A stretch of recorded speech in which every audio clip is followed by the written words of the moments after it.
Guys, kakain ako ng avocado. Ayan o. Ayan o. Sarap siya. Lagyan ng yellow at saka Bear Brand nasal cream.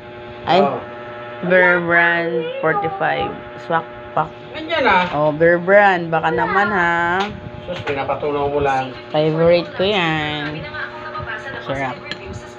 Ngayon guys, dudurugin natin yung yung avocado. Para pagkain ko, masarap. Yummy yarn. Kain muna tayo. Para bawi-bawi ng lakas.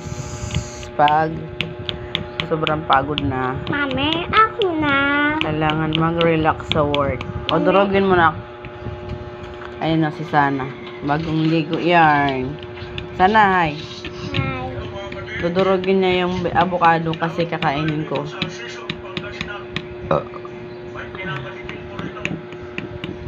Bali yung nakain ko guys is isang buo. Ito yung kalahati. Kalahati yan. Hindi ko siya inubos kasi medyo may matigas siya na part. Tapos ito. Ito yung una. Ewan. Bakit?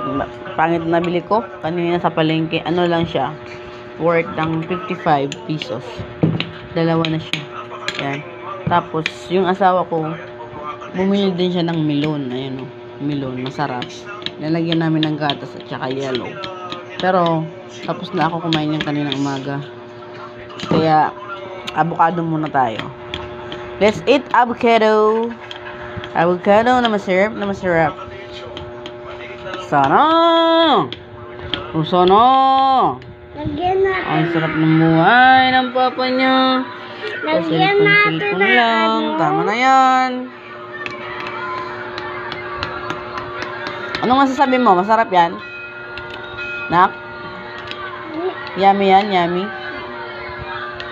Okay na, sinap na. Ako na.